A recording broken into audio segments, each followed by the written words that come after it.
দিলেন ঠিক কিনা? বাংলাদেশ হযরত মুহাম্মদ মুস্তাফা সাল্লাল্লাহু আলাইহি ওয়াসাল্লাম এসে ইসলামের দাওয়াত দিলেন, মদিনায় প্রেসিডেন্ট হলেন, শান্তি প্রতিষ্ঠা হয়ে গেল। হযরত আলী রাদিয়াল্লাহু আনহু আমলে এসে সাহাবারা বললেন, আমিরুল মুমিনিন, আমাদের জন্য জাকাতের আইনটা একটু শিথিল করে দেন, আমাদের মধ্যে আর কোনো গরিব নাই, আমাদের মধ্যে জাকাত গ্রহণ করার মতো কোনো লোক নেই। তখন হযরত আলী রাদিয়াল্লাহু আনহু বললেন যে প্রয়োজনে আমি তোমাদের সাথে যুদ্ধ করে শহীদ হবো, কোরআনের আইন একটা সবাইকে দেওয়া করে যাবে না, ঠিক কিনা? ইসলামে শান্তি প্রতিষ্ঠিত হয়েছিল। এই কোরআনের আইন প্রতিষ্ঠিত হয়ে আজকে আমরা কোরআনকে পড়ছি, সেই ওয়াকিমুস সালাত ওয়াতুজ যাকাত কোরআন শরীফে বারবার পড়তেছি, ৮২ বার কোরআন শরীফের মধ্যে এসেছে, কিন্তু আজকে সেই অর্থগুলিকে প্রতিষ্ঠিত করে নাই বললে আজকে আমাদের দুরবস্থা ঠিক কিনা? যেমনিভাবে দাঁড়িয়ে তোমাকে মারামারি কাটাকাটি হানাহানি চুরি ডাকাতি হানাহানি কোন কারাবি নারী নির্যাতনকারী অত্যাচার, ঠিক আজকে সমাজের মধ্যে মারামারি কাটাকাটি হানাহানি চুরি ডাকাতি হানাহানি কোন কারাবি নারী নির্যাতন খবর আনছে আজও ঠিক কিনা নয়?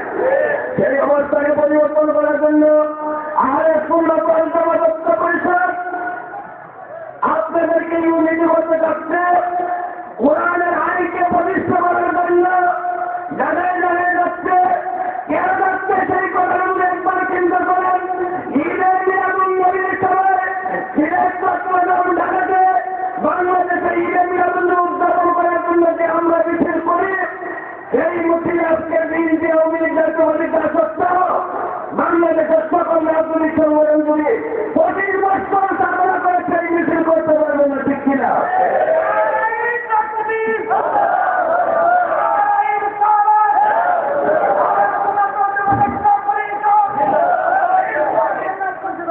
আমরা মাহফিল করি এই শীতের মাসে থেকে করে গেলে মাস পর্যন্ত। আজকে একজন লোকের দাওয়াত দেওয়ার জন্য সারা বছরের মধ্যে দাওয়াতের মধ্যে স্কোপ নাই। এবার চিন্তা করেন, এক মাসের মধ্যে আমরা যে মাহফিল করি, আজকে এই রাজনৈতিক সংগঠনগুলি সারা বছর আমাদের এক মাসে মাহফিল করা সম্ভব হবে না, ঠিক কিনা? অথচ ক্ষমতা কাজে বেশি, আমাদের কাছে কোন ক্ষমতা আছে? আজকে সুন্নিয়তের সংগঠনের মাধ্যমে বালিকি সাহেব মারা গেছেন, তার জন্য সারা বাংলাদেশ একদম অচল হয়ে গেছিল, ঠিক কিনা?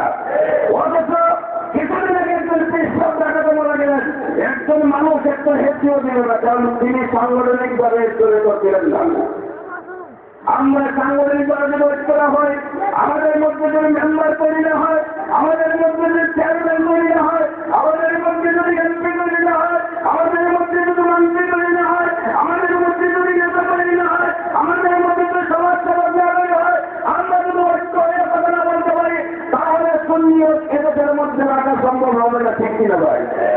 সেই জন্য আল্লামা জঙ্গি সাহেব আহলে সুন্নাত ওয়াল জামাত ঐক্য পরিষদ গঠন করেছেন। কি গঠন করেছেন? আহলে সুন্নাত ওয়াল জামাত ঐক্য পরিষদ।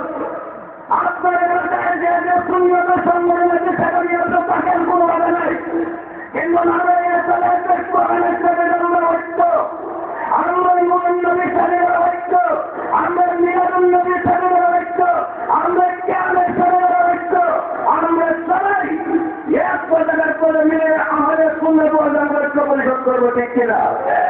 যদি ইসলামের উপর কোনো বাধা আছে, সেই বাধাকে উদাহরণ জন্য আহলে সুন্নাত ওয়াল জামাত ঐক্য পরিষদ বাংলাদেশ ইসলামী দল, ইসলামী ছাত্ররা, ইসলামী যুবকেরা ঐক্যবদ্ধ হয়ে এদেশের মধ্যে কি আন্দোলন দেখাতে পারবে সেটা পার্টি নেতৃত্ব করতে চাই দিয়েছে, ঠিক কিনা? আমরা সেইভাবে মুসলমানদেরকে ঐক্য করার জন্য আহলে সুন্নাত ওয়াল জামাত ঐক্য পরিষদের মেম্বার হলেন হুজুরের কাছে এসে রাজি আছেন? কে কে রাজি আছেন একটু হাত তুলে দেখান। আপনারা সবাই আজকে নূরুন নবীর মাহফিলে যে ওয়াদা করেছেন, সেই ওয়াদা মোতাবেক হুজুরের কাছে পড়ানোর মাধ্যমে মেম্বার হলেন, সাংগঠনিক পরিষদ করবেন, সুন্নিয়তের এই আন্দোলনে জাগ্রত করতেই হবে এবং সেটা বাউল থেকে হবে শুরু। সেই জন্য সবাইকে সুন্নি জামাতের প্রতি আর পরিষদের প্রতি আহ্বান জানিয়ে আমি আমার বক্তব্য এখানে শেষ করছি। আমার বক্তব্য ভুল যদি অনেক ক্ষমা করবেন। সবাইকে ধন্যবাদ। আসসালামু আলাইকুম ওয়া রাহমাতুল্লাহি ওয়া বারাকাতুহু। সবাই